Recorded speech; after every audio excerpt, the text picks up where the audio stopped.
A nossa próxima convidada é uma mulher de fé.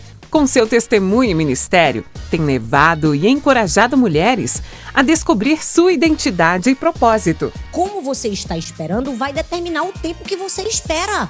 Se você não consegue suportar 5 minutos, 10 minutos, 1 ano, 2 anos, fatalmente esse tempo vai se prolongar. Para quê? Para que você entenda que durante o processo há um aprendizado. E é conhecida por trazer verdades desafiadoras e confrontos com muita leveza e bom humor.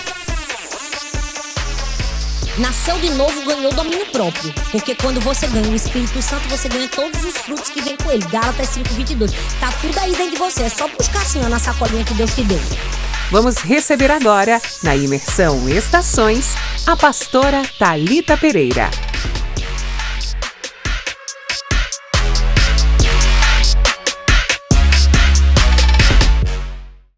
Hoje eu vou falar sobre Moisés. Moisés é aquilo que eu chamo de o case de sucesso de Deus no tema resgate de uma identidade. Ele é um grande exemplo daquilo que Deus pode fazer na vida de alguém e o que Deus pode fazer através de um encontro com a sua verdadeira identidade, levando ao seu destino profético em Deus. A Bíblia conta que em Êxodo capítulo 1, do verso 6 ao 16, você não precisa abrir, você pode ouvir, diz assim: ora, morreram José, todos os seus irmãos e toda aquela geração. Os israelitas, porém, eram férteis e proliferaram-se, tornando-se numerosos, e fortaleceram-se tanto que encheram o país. Então subiu ao trono do Egito um novo rei, que nada sabia sobre José. Disse ele ao seu povo: vejam, o povo israelita agora é numeroso e mais forte do que nós. Temos que agir com astúcia para que não se tornem ainda mais numerosos e, em caso de guerra, aliem-se aos nossos inimigos, lutem contra nós e fujam do país. Estabeleceram, pois, sobre eles chefes de trabalhos forçados para os oprimir. Fala comigo, oprimir. Não, gente, fala com vontade, fala oprimir. Com tarefas pesadas. E assim os israelitas construíram para o faraó as cidades celeiros de Pitom e Ramsés. Todavia, quanto mais eram oprimidos, mais numerosos se tornavam e mais se espalhavam. Por isso os egípcios passaram a temer os israelitas e os sujeitaram a cruel escravidão. Fala comigo, cruel escravidão. Tornaram-lhe a vida amarga, impondo-lhe a árdua tarefa de preparar o barro e fazer tijolos e executar todo tipo de trabalho agrícola. Depois desse texto nós vemos que um decreto é dado de que todos os bebês do sexo masculino deveriam ser mortos. A gente costuma ler a Bíblia de uma maneira talvez um pouco romantizada. Se você, assim como eu, nasceu num lar cristão, se você, assim como eu, desde criancinha, frequentou a escola bíblica dominical, foi bem doutrinado, você ouviu a história de Moisés de uma maneira muito lúdica, de uma maneira romantizada. Mas hoje eu quero te convidar a mergulhar de maneira profunda comigo nas Escrituras, de maneira expositiva, e encarar a história de Moisés de uma perspectiva um pouco mais adulta, um pouco mais próxima da realidade nua e crua que Moisés viveu. Pois bem, o ambiente que Moisés foi gerado foi o pior possível e imaginável para uma criança ser gerada. O texto diz que o seu povo estava amargando cruel escravidão. E não era pouco tempo, gente. 400 anos de escravidão. O faraó colocou trabalhos forçados, pesados, a ponto de fazer eles amargarem a vida, ou seja, desejar a morte, não ter mais alegria na vida de tanto que eles trabalhavam. Quando Moisés nasceu, sua mãe era escrava, seu pai era escravo, seus avós eram escravos, seus bisavós eram escravos, seus tataravós eram escravos. Tudo que ele tinha a ouvir era que ele e todo o seu povo era escravizado pelos egípcios. Ele não tinha nada de bom a ouvir e o único cenário que ele tinha era sobrevivência. Eu não sei você, mas eu como mulher fico imaginando o estado emocional de Joquebede. Uma mulher grávida, gestando um bebê e sabendo que aquela criança que estava no seu ventre, se fosse uma menina, seria escrava. E se fosse um menino, morreria brutalmente na sua frente. Uma mulher que trabalhava muito, comia pouco, vivia em condição de miséria, não tinha condição humana, física, nem emocional alguma de gestar uma criança. E com esse decreto, imagina o que se passou na mente de Joquebede. Eu não sei você, mas se Deus o livre, eu estivesse em um momento grávida e que tivesse um decreto que dissesse que o bebê que estava no meu ventre, se fosse um menino, seria morto, o natural seria o quê? Desejar uma menina, por um instinto de preservação natural da vida. Então para comigo e pensa, talvez em meio a tanta dor e tanta ansiedade, tantas pressões, Joquebede no íntimo desejou que aquela criança fosse uma menina, para que não fosse morta. Ou seja, Moisés, ainda dentro do ventre da sua mãe, pode ter sentido o peso da rejeição. O peso da rejeição, mesmo que de maneira involuntária. E deixa eu te dizer, à medida que eu contar a história de Moisés aqui para vocês, de uma maneira profunda, de uma maneira realista, próxima do contexto histórico-cultural bíblico, talvez você vai se ver em algum momento. Talvez assim como Moisés, você também teve uma origem dolorosa. Talvez sua mãe passou por um momento de gravidez muito difícil, porque o seu pai abandonou, ou porque ela apanhou. Talvez você foi uma criança que foi entregue para ser criada por outra pessoa, e ainda muito cedo você teve que enfrentar uma origem dolorosa, assim como Moisés. Sabe, às vezes quando enfrentamos situações como essa, tudo que o diabo quer é nos fazer desacreditar da paternidade amorosa e cuidadosa do Senhor. Tudo que o diabo quer é colocar no nosso coração um sentimento de rejeição e de abandono em relação a Deus. E dizer, onde Deus estava quando isso aconteceu comigo? Onde estava Deus quando meu pai me abandonou? Onde estava Deus quando eu sofri aquele abuso? Onde estava Deus? Mas eu vim aqui para te dizer que hoje, mesmo que no seu coração tenha habitado uma palavra de rejeição, uma dor de rejeição, ela vai embora no nome de Jesus. Porque hoje você vai entender que você está aqui porque o céu te quis, o céu te desejou, o céu sonhou com você. Você foi preservado para um tempo como esse. Moisés tinha tudo para que a sua vida fosse levada à morte, mas o céu desejou Moisés. Eu amo quando a Bíblia diz em Jeremias capítulo 1, versículo 5: antes que te formasse no ventre, eu te conheci. E antes que você saísse da madre, eu te designei profeta às nações. Essa é uma profecia que pode ser evocada por mim e por você. Antes de nascermos, Deus já havia desenhado um propósito no céu para mim e para você. Eu amo Salmo 139, que diz que o Senhor nos formou de maneira assombrosamente maravilhosa, como um tecelão que vai construindo, ó, fio a fio, fio a fio. Sabe por quê? Porque você foi desenhada, você foi desejada, você foi amada por Deus. Ah, você está aqui porque o céu te quis, você está aqui porque o céu te preservou. Eu amo que quando eu nasci, minha mãe só me deu meu nome. Vai se chamar Talita, mas no céu Deus já tinha designado o meu propósito. Vai ser uma pregadora do Evangelho de Cristo Jesus. Assim foi com Moisés e assim é com você. Quando você nasceu, talvez alguém te deu um nome, mas lá no céu Deus já tinha te dado um ofício. Deus já tinha dito: vai ser uma mãe, vai ser uma esposa, vai ser uma professora, vai ser uma psicóloga, vai ser uma pastora, vai ser uma missionária, vai ser uma mulher de Deus.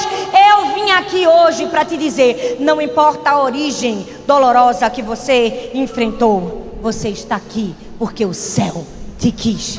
Você consegue perceber como um cestinho tão simples e frágil foi o símbolo do cuidado e da proteção de Deus na vida de Moisés? Como um cestinho tão simples protegeu a vida daquele menino. Deixa eu te dizer, eu amo que nos piores dias da nossa vida, Deus tem sempre um cestinho para nos abrigar. Nos piores momentos da nossa vida, Deus enviou um cestinho do seu livramento. Por quê? Porque Ele sonhou com você. Você pode bater no seu peito e dizer: o céu me quis. Mas você pode dizer com vontade: diga, o céu me quis, o céu me desejou. Eu tenho um propósito, eu fui preservada para esse tempo. Moisés teve uma origem dolorosa, e por ter uma origem dolorosa, ele viveu uma estação de um conflito interior. A Bíblia diz que em Êxodo capítulo 2, do verso 3 ao verso 10, quando já não podia mais escondê-lo, pegou um cesto feito de junco e vedou com piche e betume e colocou nele um menino. Gente, depois de todo aquele sofrimento, de todo aquele decreto, sua mãe consegue esconder o menino por 3 meses, o que já é um grande sucesso. Mas a Bíblia diz que em um dado momento ela coloca Moisés dentro do rio, literalmente. Eu quero que você olhe para esse momento de uma maneira menos romantizada. Geralmente, quando uma criança vem ao mundo, tudo comunica para ela que ela é amada, que ela é bem-vinda. Vamos falar a verdade, uma mulher quando ela está grávida, todo mundo quer passar a mão na barriga. Todo mundo dá o melhor lugar, dá o melhor lanche, dá a melhor comida. Tudo aquilo está comunicando o que para a criança? Que ela é amada, que ela é bem-vinda. Ainda mais nos dias de hoje.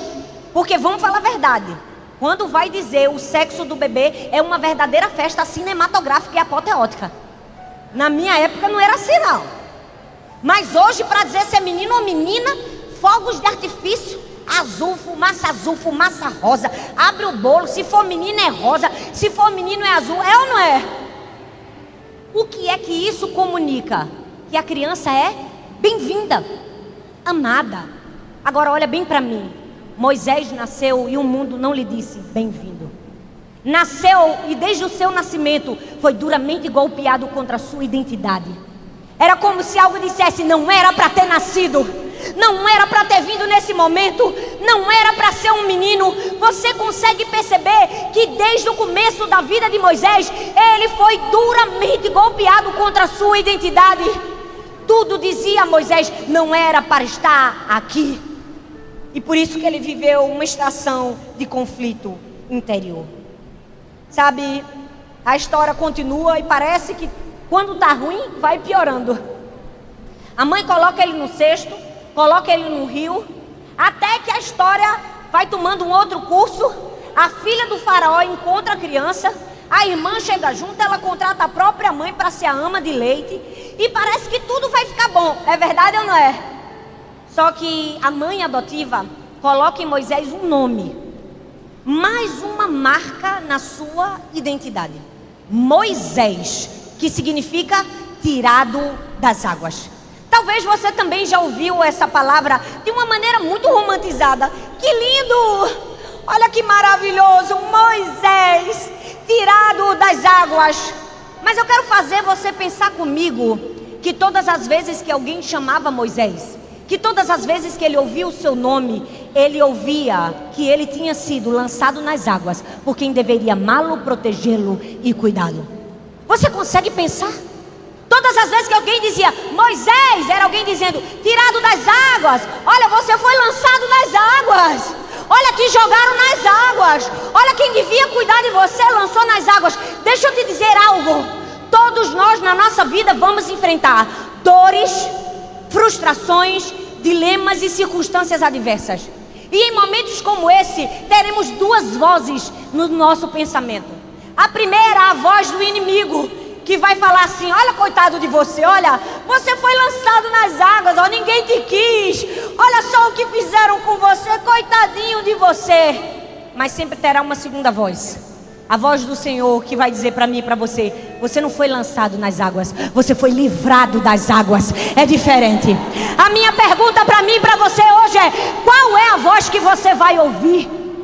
Você vai ouvir a voz do diabo que vai dizer: olha, você foi lançado, ninguém te ama, ninguém te quer, coitado de você? Ou você vai ouvir a voz do seu pai que vai dizer assim: não, não, não, você não foi lançado nas águas não, você foi protegido das águas, você foi livrado das águas, você foi arrancado das águas com um propósito e para um propósito. A escolha é minha e sua. Qual é a voz que vamos dar ouvido? Sabe, talvez até hoje o diabo te chamou de vítima, de coitado, de coitada. Ah, porque eu sou vítima de um abuso. Você não é vítima de um abuso, você é sobrevivente de um abuso que você venceu. Olha você aqui, olha você viva. Talvez o diabo disse assim: você é vítima de uma morte, de um luto que você passou. Você enterrou uma filha. Eu não sou vítima, eu sou uma sobrevivente. Olha eu aqui. Você pode dizer: eu não sou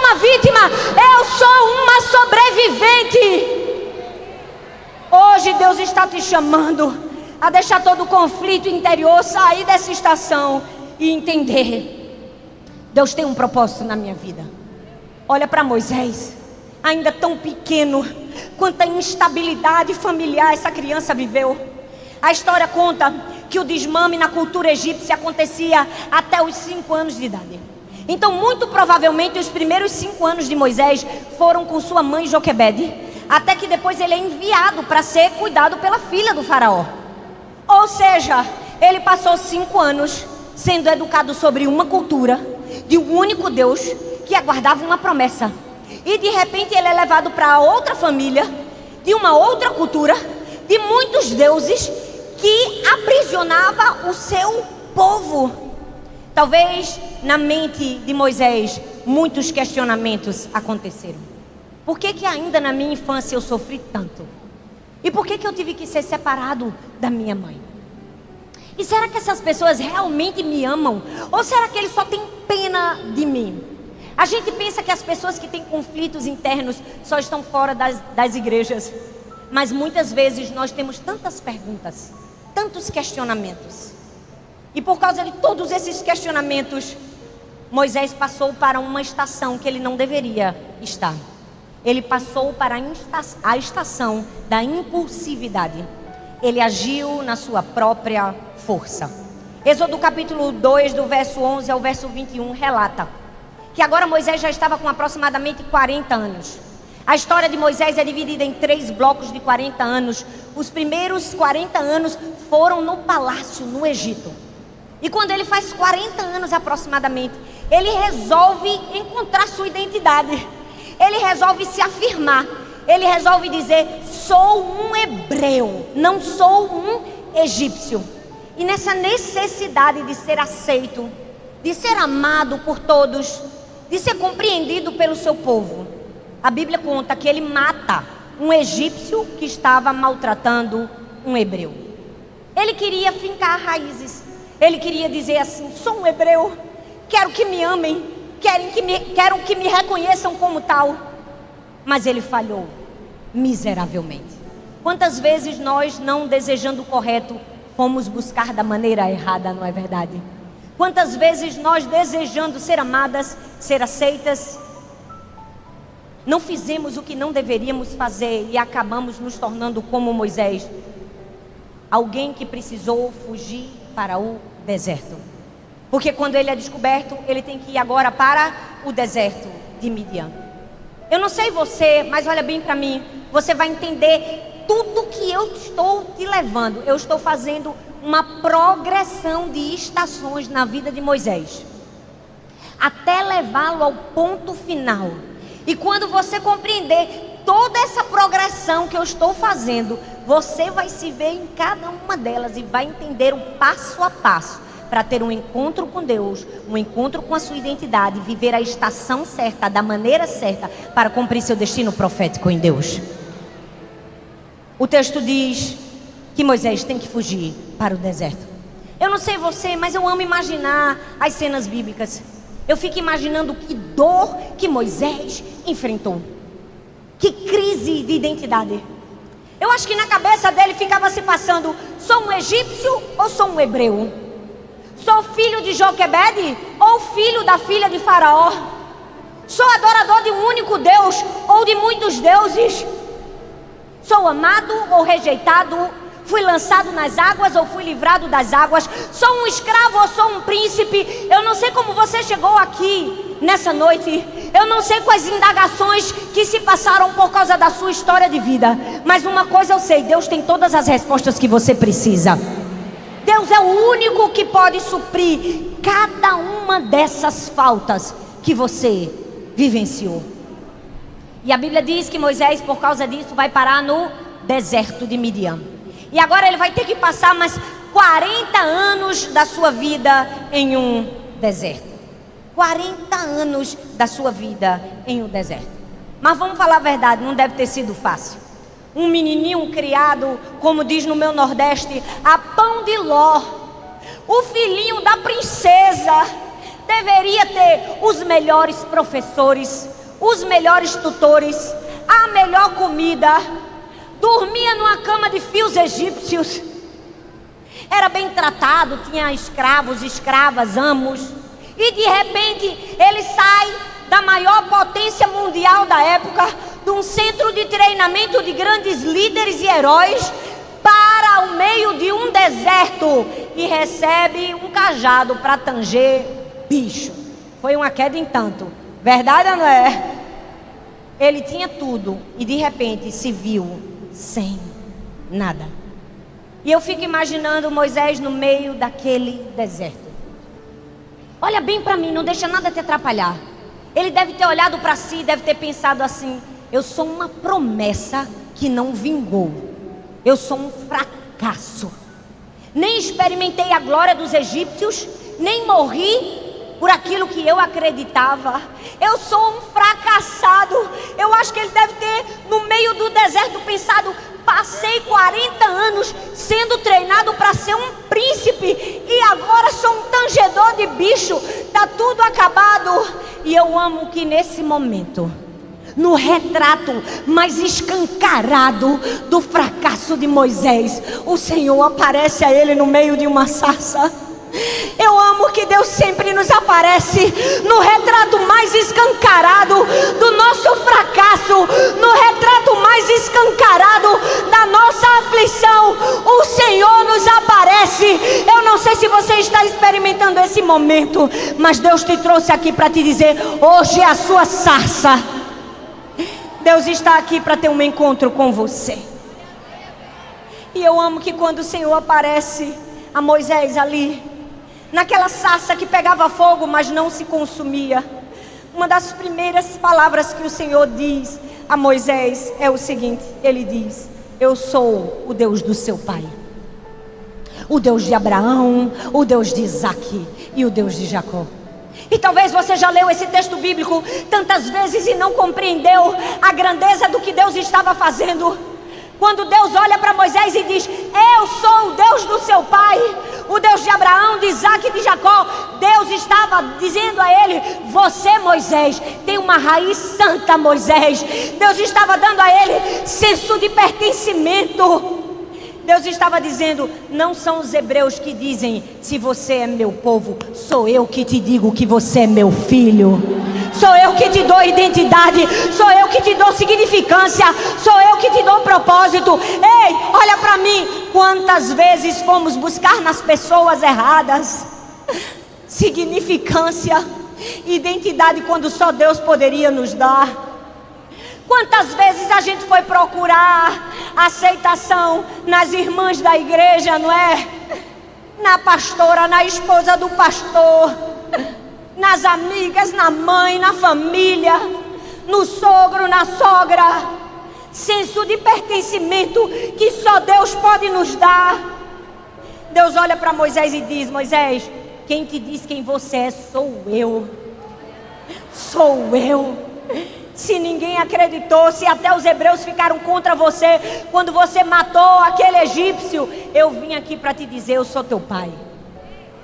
Deus estava começando a fazer um resgate na identidade daquele homem que havia conhecido muitos deuses, mas nenhum pai.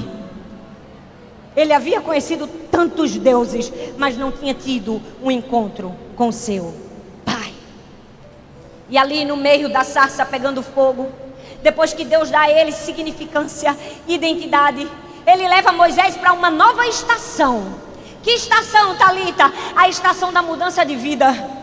Porque eu amo que quando nós nos aproximamos de Deus, Ele olha para a gente e diz: você é minha filha amada, eu te desejei, você está aqui porque você foi preservada por mim. Ah, aquele cestinho parecia abandono, mas era proteção. Deus olha para mim e para você e diz: você é amada, você é bendita, você é minha filha, você tem raiz santa. Deus vai fazer tudo isso, mas Ele não vai fazer só isso, porque muitas de nós só queremos afirmação.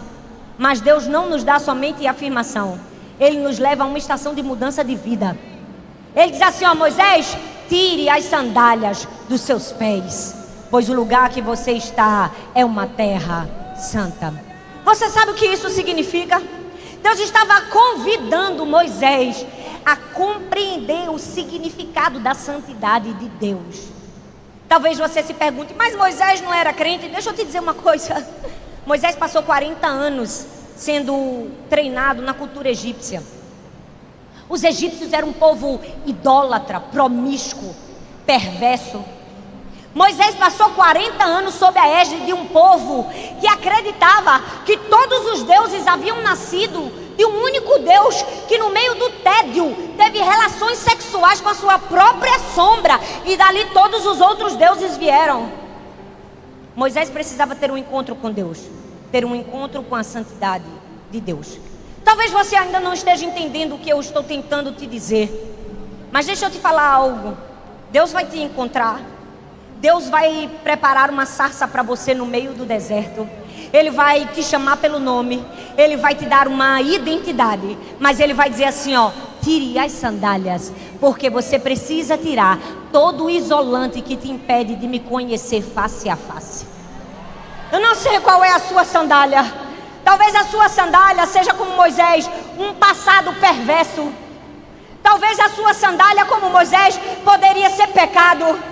Mas talvez hoje a sandália que Deus está mandando você tirar sejam as sandálias da distração. Talvez Deus está dizendo: eu quero fazer de você uma grande mulher. Quero fazer de você uma grande líder. Vou te dar identidade, vou te dar destino, vou te dar propósito, vou te levantar como libertadora. Mas antes, tire as sandálias dos seus pés.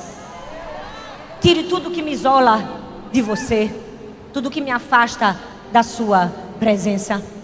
Quantas vezes as distrações são as sandálias, não é verdade?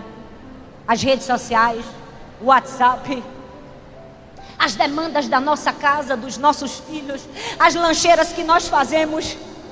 Recentemente eu preguei uma mensagem sobre uma mulher equilibrada e contei a história de Susana Wesley, que mesmo tendo 10 filhos vivos, porque ela teve 19, ela orava 2 horas todos os dias, e para os seus filhos não lhe incomodarem, ela simplesmente levantava um avental e colocava na cabeça, e quando o avental estava na sua cabeça, as crianças pensavam: não posso incomodar a mamãe, ela está orando. Qual é a sandália que tem te impedido de ter comunhão com Deus?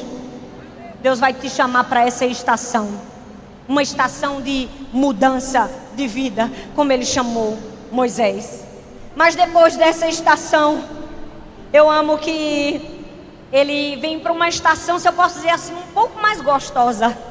Depois que ele é forjado, depois que ele compreende, Deus o chama para superar o sentimento de incapacidade.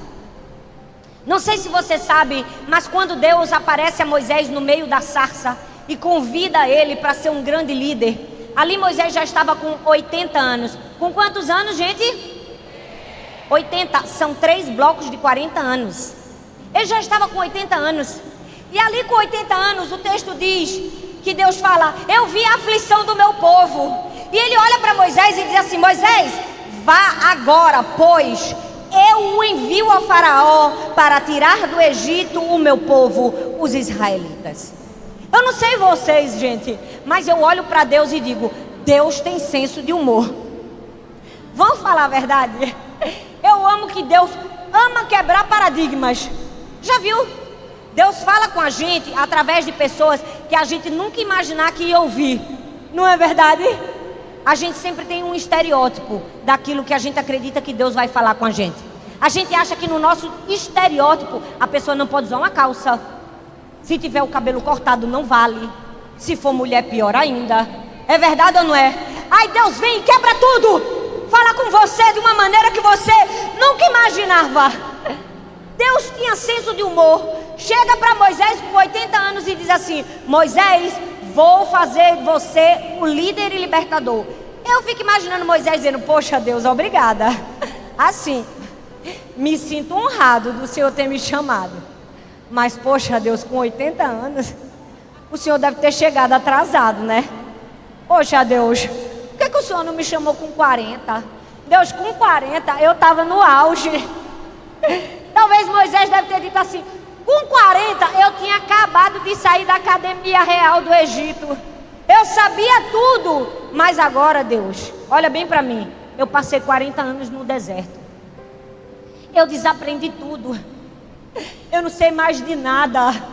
Eu não posso não, Deus, agora eu não posso. Aí quando ele diz, agora eu não posso, é que Deus diz, é agora que você pode. Quando você reconhece que você não pode, é que você está preparado para cumprir a missão de Deus para você.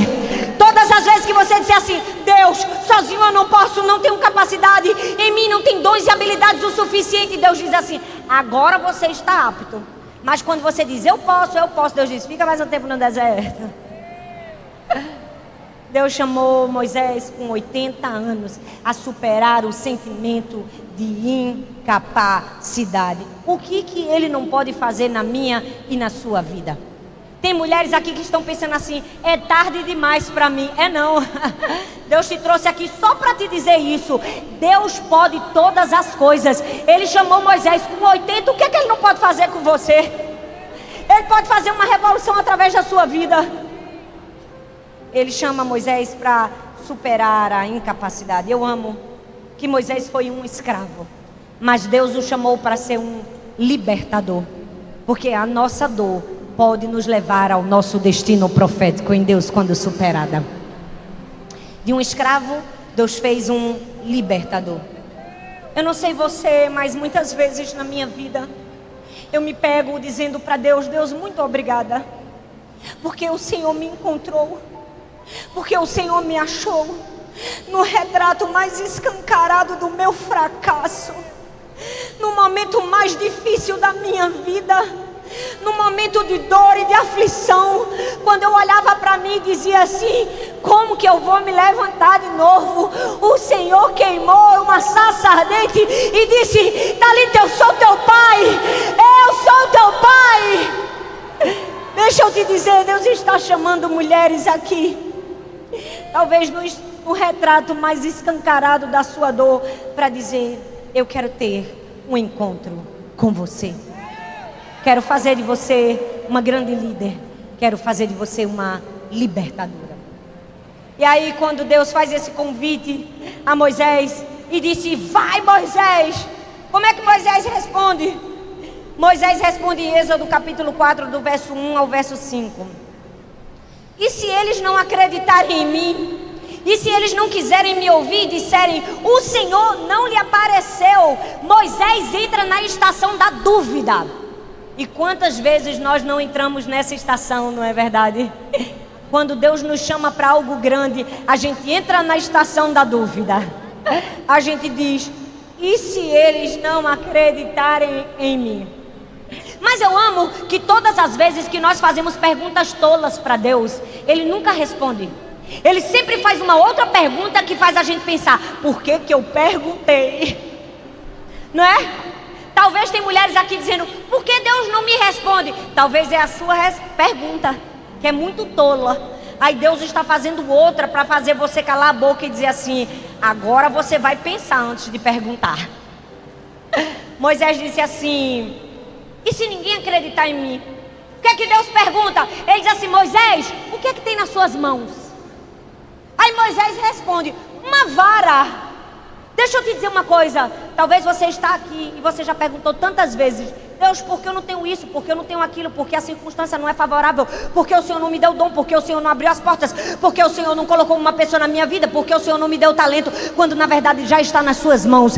Aquilo que você precisa para cumprir o seu propósito já está nas suas mãos. Deus está olhando para mim e para você e dizendo, o que é que tem nas suas mãos? Uma vara. Às vezes a gente diz assim, mas na minha mão só tem uma vara. Mas Deus só precisava dessa vara. O problema é que a gente fica olhando para aquilo que Deus colocou na mão do outro, quando aquilo que nós precisamos para cumprir o nosso propósito está nas nossas mãos. Deus está olhando para mim e para você hoje e está perguntando, o que é que tem nas suas mãos? É isso que eu vou usar para você cumprir o seu propósito. Quantas vezes nós achamos que precisamos ter tantas coisas, não é? Sabe, esse último ano Deus tem me levado a um momento de muito contentamento em Deus. Muito. De dizer assim, Senhor, tudo que eu tenho é graça e favor do Senhor. Eu não mereço nada. Mas aquilo que o Senhor me confiou, eu vou usar para a tua honra e para a tua glória. Deixa eu te dizer, Deus é um bom pai.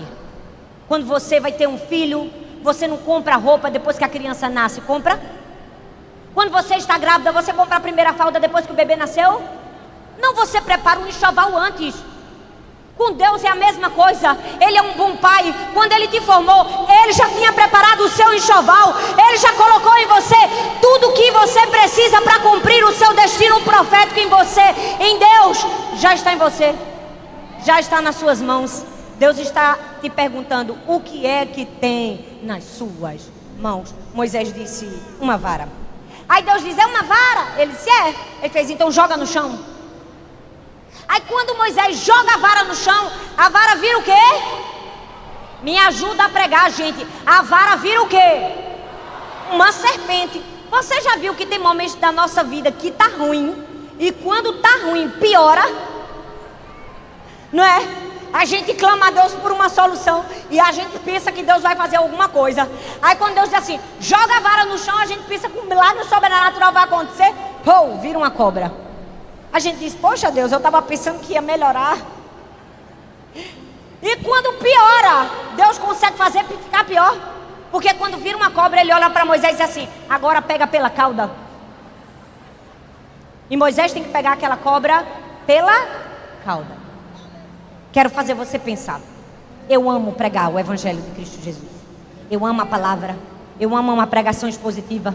Eu amo mergulhar nas Escrituras. Mas mais do que isso, eu amo encontrar princípios e aplicação prática para a nossa vida, para a gente saber o que a gente vai fazer com esse sermão amanhã. Para comigo e pensa.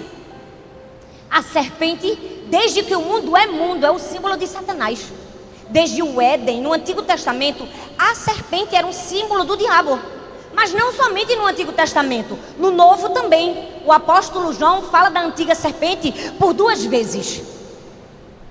E eu não sei se você sabe, mas na cultura egípcia, as serpentes eram veneradas. Elas eram adoradas. É só você lembrar dos filmes egípcios, que no turbante do faraó tinha o quê? Uma serpente. Então eu fiquei pensando nesse texto, e pensando. Talvez quando Deus olha para Moisés e diz assim: Moisés, joga a vara no chão. E a vara se transforma numa serpente, e ele diz: agora pega pela cauda. É como se Deus estivesse dizendo assim: Moisés, tá aí ó, teu passado. Ou você enfrenta ele na autoridade e na ousadia que eu mesmo vou te dar, ou você vai passar o resto da sua vida fugindo no deserto. Ei, talvez Deus está te chamando aqui para te dizer: ou você enfrenta na autoridade e na ousadia que eu te dei, ou você vai passar o resto da sua vida fugindo, quando Deus tem um propósito lindo para você. Tem gente que está fugindo, sabe por quê? Porque não pegou a serpente pela cauda. Porque não liberou um perdão para uma pessoa que cometeu uma falha com você há 10 anos. Tem gente que não pegou a serpente pela cauda, mas hoje Deus está dizendo: ou você enfrenta na autoridade do Senhor, ou você vai passar o resto da sua vida fugindo. Esse foi o primeiro momento milagroso que o Senhor fez para que Moisés começasse a perceber que Deus estava com ele. Mas aí depois tem um segundo momento, uma segunda estação. Uma estação de cura. Fala comigo, uma estação de cura. Porque perceba, Deus, gente, Deus é demais. Eu amo Deus. Eu amo Jesus, eu amo que Ele tem paciência demais com a gente. Todos os dias eu digo: Deus, obrigado pelo teu favor, tua graça, tua bondade, tua misericórdia na minha vida, porque eu não mereço nada. Porque a gente dá muito motivo para Deus desistir da gente, mas Ele nunca desiste da gente. Moisés deu tantos motivos, e Deus estava ali o tempo todo mostrando o poder dele. Deus faz um bordão virar uma serpente, depois volta de novo, como se não fosse pouco. Deus disse assim: agora eu vou fazer outra coisa para Moisés acreditar no meu poder. Ele diz assim: Moisés, coloca a mão no seu peito. Moisés, não sei se você lembra. Moisés coloca a mão no peito, e quando tira a mão está o quê? Leprosa. Aí ele diz: Moisés, agora coloca de novo a mão no seu peito. Quando Moisés coloca de novo a mão no peito, a mão está o quê? Limpa. Muitos teólogos usam esse fato para falar do processo de regeneração em Cristo Jesus e de salvação do homem como um pecado sendo a lepra, e que a gente, ao receber Jesus como Senhor e Salvador, recebemos essa regeneração. Mas hoje eu quero te fazer pensar sobre outra perspectiva.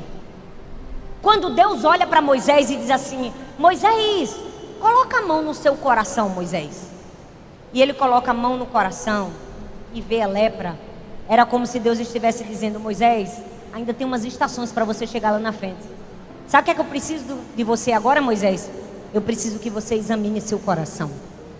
Eu preciso que você perceba a lepra que está no seu coração. Deixa eu te dizer uma coisa: Deus quer levantar mulheres para essa geração. Deus quer levantar mulheres cheias do Espírito Santo. Deus quer levantar mulheres corajosas. Deus quer levantar mulheres que dizem não à vitimização.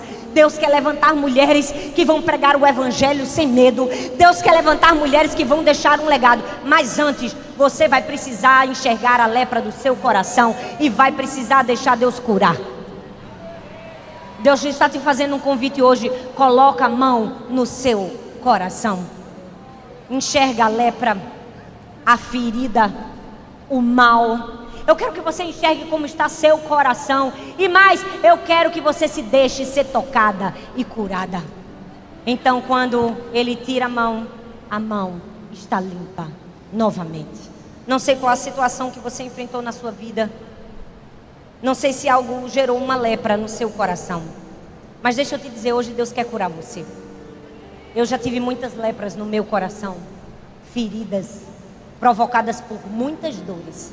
Mas um dia eu precisei examinar o meu coração. Deixar o meu pai me curar. Sabe, eu sempre digo que o maior problema da gente é não reconhecer que a gente tem um problema. Se você acha que você não tem um problema, você está em problemas. Você precisa enxergar o problema do seu coração e dizer: toca em mim, Senhor. Toca em mim, Jesus. Toca em mim, Senhor. Essa é uma noite de você levantar as suas mãos e dizer: Senhor, toca no meu coração, Pai. Eu estou examinando a lepra que ainda está aqui. Eu quero que o Senhor limpe para que eu possa cumprir o teu chamado. E só depois desse processo de cura na vida de Moisés, ele vai encerrar com uma estação. A estação da aceitação do chamado dele para a sua vida. Ele disse assim: agora pois vá, eu estarei com você, ensinando o que você deve dizer. Moisés ainda dá uma engasgada. Ele diz: Deus, eu não sei falar. Tem certeza que sou eu? Aí Deus dá outra pergunta, daquelas que faz a gente se acuar. Ele diz assim: e quem deu a boca ao homem? E quem fez o homem surdo ou mudo? Todas as vezes que você disser assim: Deus, eu não sei, cuidado. Ele pode olhar para você e dizer assim: e quem foi que te deu a tua boca?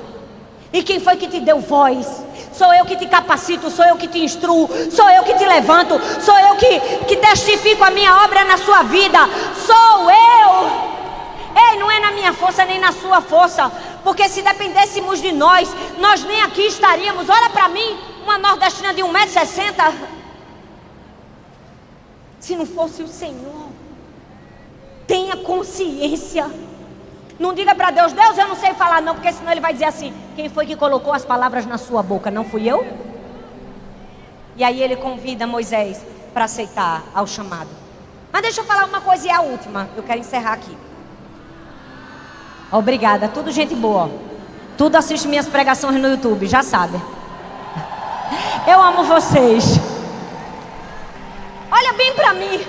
Quando Deus diz a Moisés: Moisés, vai agora, você vai libertar o povo. E ele diz assim: leve esta vara com você. Diz ou não diz? Diz. Leia a Bíblia. Ele diz: leve essa vara com você. Para comigo e pensa. Se quando Moisés estava no deserto, alguém tivesse chegado para ele, no momento que ele só tangia bicho, e dissesse assim: Moisés, tu não sabe.